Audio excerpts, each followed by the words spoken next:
It's the biggest, most prestigious, most hard-fought championship in this genre of racing, and it's about to kick off. Whose name will go on that trophy next?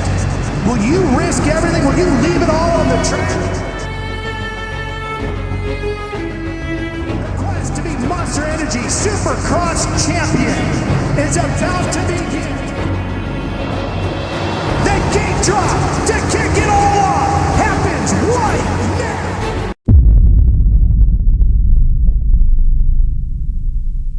Gentlemen, start your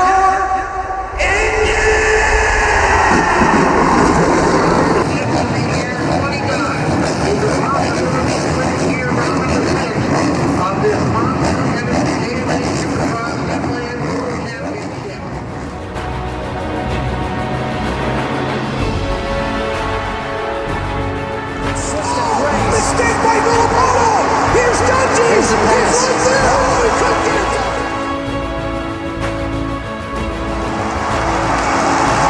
Side by side, they're banging in Minnesota!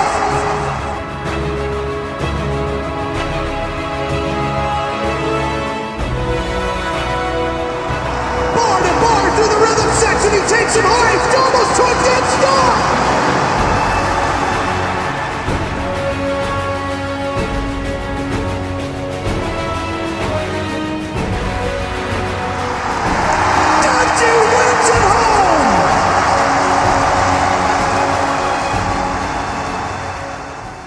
Hello everybody, I hope everyone is having a great day today, and I'm sure most of you tuned in to watch the 2026 season opener at Anaheim 1 of the 2026 SMX season.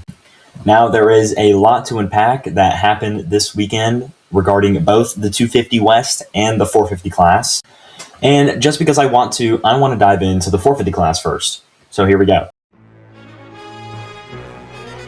Now, leading into the anticipation of the season opener, we had, a few top storylines, regarding Cooper Webb's title defense, Chase Sexton being on green, and Eli Tomac being on orange.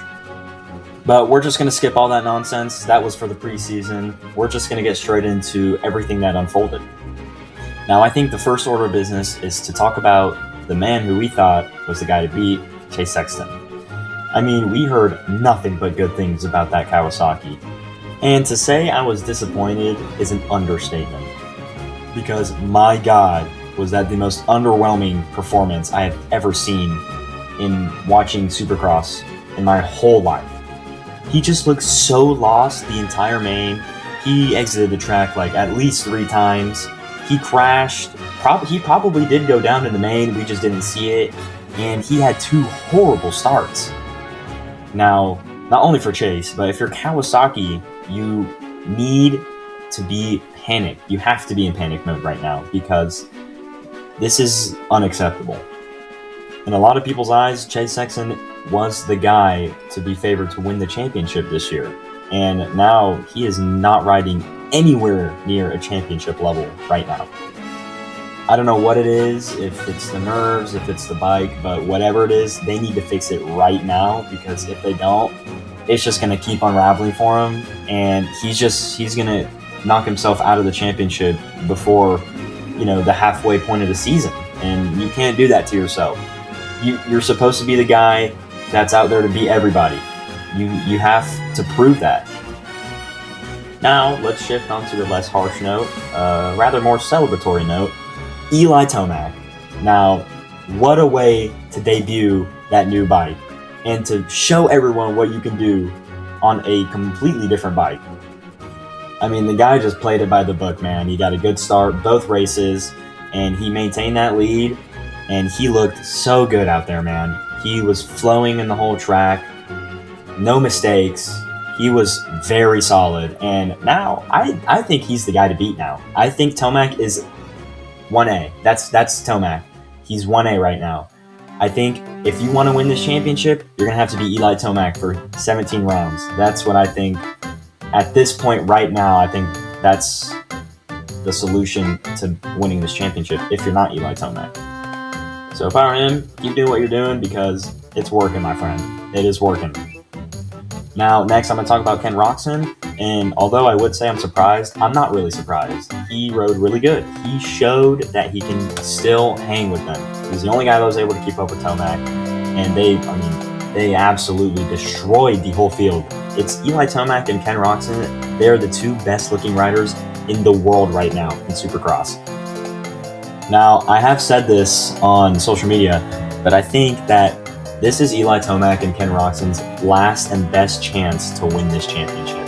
Now, for Ken Roxon, it might be a little bit more far-fetched because we just know that he doesn't have a good history with putting all the pieces together in the championship. So that's why I'm not really putting him 1A or 1B with Tomac's 1A. Because we have to see as it goes more down the line if he can keep up. And if he can, he's going to be a real threat, and he might be able to challenge for this thing. Now, next is Cooper Webb, and I wouldn't be surprised if people are disappointed with how he rode, but I'm really not.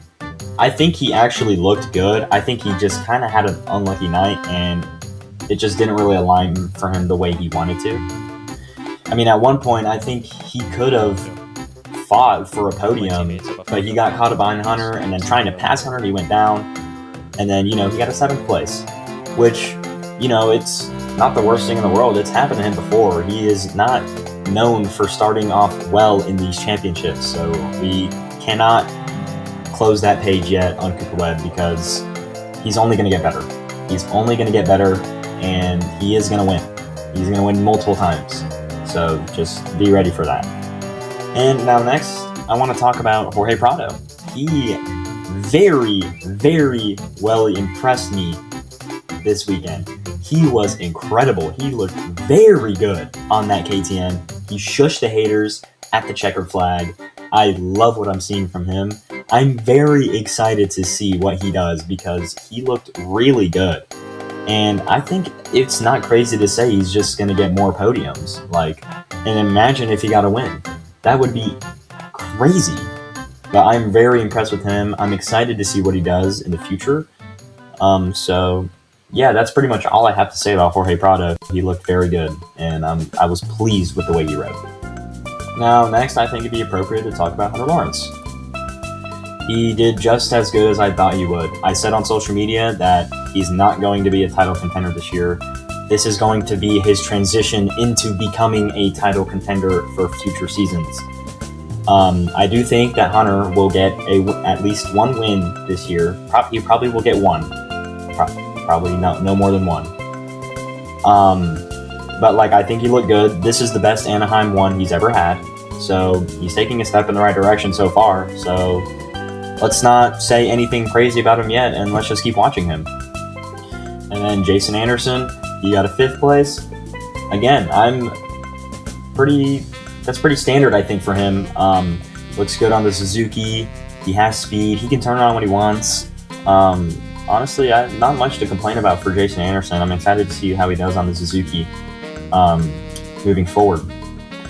Then Justin Cooper in 6th place. I thought he looked all right. I mean, I think he's done better, in the past. I do think that he will improve. He will definitely be getting some podiums this year. He can win, I think, but I wouldn't be surprised if he doesn't win. Also, back to Anderson, I do think that Anderson might get a win this year. I think it is possible for him to win. I don't think either of these guys are going to fight for the championship. I think it is, widely thought throughout the fan base of Supercross that they're not going to be contending for the championship, but they're definitely always going to be there every weekend fighting for top 5s and potentially podiums. So, honestly, we'll give Cooper the benefit of the doubt. He did have a pretty rough start, and he had to make his way, so we'll give him the benefit of the doubt there, and we'll just see how he moves forward. Dylan Ferrandis, I thought in his heat race he actually looked really good. He was just kind of falling off, though. He got passed by all those guys. He got all the way to 9th. So that's, we'll just see how he does. I think he's kind of rolling towards the end of his career here. I don't think he's really going to improve. He might have a good couple decent finishes, but I don't really expect, anything drastic coming out of the Dylan Ferrandis program. So, yeah, we'll move forward. Then we have Aaron Plessinger, who just could not catch a break the entire day. Had a great start in his heat race. Cooper Webb absolutely punted him across the stadium. And then just a rough start in the main event. Didn't really go his way. Able to crack a top 10. Honestly, like, I have a pretty big question mark about Aaron Plessinger because, you know, in the past couple seasons, he's won races. He's been, like, podium guy, like, frequently. But I don't know, like, is he falling off, or are we just, you know, was it a fluke? We'll have to see, because he used to be a pretty big name throughout, you know, the roster. So we're just gonna have to see. I feel like there's a clock on him right now, and we're waiting for something good to happen for him. And lastly, I wanted to touch on the Malcolm Stewart and Justin Barcia incident. I do hope that they're okay. I did see that Justin Barcia actually came out of that crash somehow okay. You know, more okay than he should be. Not saying that he deserved to get hurt, but looking at the crash, which I'm not going to show because I think it's too violent, but it looked like that he should not have walked away out of that as good as he did. And obviously prayers for Malcolm. He definitely messed up his arm pretty bad. So prayers out to them. I hope that they can make a return to the series at some point. All right, now we're going to talk about the 250 West class. And I thought there was some pretty good moments throughout the night show, so let's get over them. First off, Max Anstey with the Anaheim 1 victory. I'm really not that surprised. I did say on social media, though, I will say that I said that it was possible that Hayden Deegan was going to win every single race. Obviously, I didn't predict that, but I said it was definitely possible. Well, that idea is completely thrown out the window now, because Hayden Deegan, there's been one race, and the winner was not Hayden Deegan. It was Max Anstey. But he looked very good. We just need to see if he can put it together for the whole championship, because that has kind of been his Achilles heel. And I do think that he might be able to challenge Deegan for this. Obviously, Deegan is still the favored champion, in my opinion, in my eyes. But I think if anyone were to fight him for it, it's going to be his teammate, Max Anstey. You know, that experience, you can't teach that experience, and I feel like he can handle it better than probably anybody else. Speaking of Hayden Deegan, I'm sure he did not have the night he was hoping for. He got a bad start. Honestly, I thought he was going to climb up more than he did. I know he got fourth still, but I thought he was going to at least get a podium. But, you know, he did what he could, and, you know, it's inevitable that he's going to win multiple races. It's just a matter of how many and how consistent can he be at winning. But I still think he's going to win this championship, so I wouldn't really worry about him too much. Now, someone that I do think and hope gets a win this season is Chance Hymas. He looked very good. He looked better than I thought he would leading up to this race. Because, you know, he's been really lightning quick in outdoors, but he never really showed anything in Supercross. But he showed something last night, or, you know, this weekend for sure, because he looked like, you know, he was there to play, and he did exactly that. Second place, he rode quick. I'm pleased with his performance. Now, Ryder DiFrancesco, solid performance, I would say. He got his first ever podium in Supercross. I think this is a very important year for him, because he has kind of been like, oh, we're waiting for something to happen with him, but we have been waiting for a couple years. But now I think this season is where that something is going to happen. I think he's going to transition into a pretty big threat in the 250 class for future seasons, as well as Chance Hymas. I think I do think that about Chance as well. But yeah, I liked what I saw. He kind of looked like he got a little tired at the end, but he managed to get that top 3, which is always a good thing. Now, next is Kitchen. He horrible start. I mean, he was pretty much dead last coming off the start. He went down. He rode pretty well. He looked pretty good. He came up through the pack. I was pretty excited to see that. I'm glad that he was able to, you know, overcome the adversity that he did. So let's see what happens when he can get a good start and take it all the way. because I think he might be able to get some wins this season. So let's just see how it all unfolds for the chef. And lastly, I'm going to talk about Cameron McAdoo. He had a rough go at it at the main. A lot of people were saying that Deegan cross-jumped McAdoo on purpose. That's just silly. I don't think he did that. I think literally just a racing incident. Lost traction at the face, cross-jumped, or cross-roaded maybe, but I don't think he deliberately did that to Cameron, you know. Honestly, the crash looked worse than I thought it did. Or to me, it looked worse than what it was because he got away from it, seemed fine. So, you know, we're just gonna have to see how he does moving forward. I didn't expect him to be like a championship guy. I just wanted to see how he would be this season.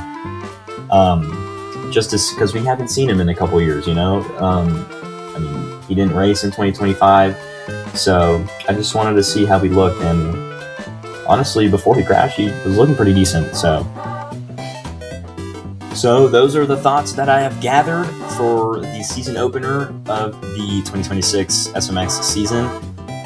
Lots of ups, lots of downs. Pretty eventful in my opinion. I liked the track. The track layout was really good in my opinion. I liked it.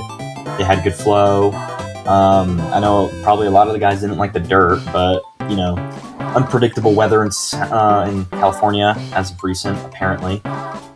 So yeah, I thought it was pretty good indication for what's to come. Maybe except for Sexton, because he's probably going to get better and he's probably going to win races. But you know, there's a big like hazard symbol above his head at the minute. But let me know what everyone else thinks. Sorry, it was like a little bit brief. I don't know if I did too much or did too little. But also make sure to join my Discord server, Top of the Moto. I like looking at, you know, just talking about moto stuff and talking about the races and, you know, people giving me their opinions on things. Follow all my socials. You know, subscribe obviously to this YouTube account, Top of the Moto. It's pretty much Top of the Moto across the whole board. Instagram, TikTok, even X, Twitter.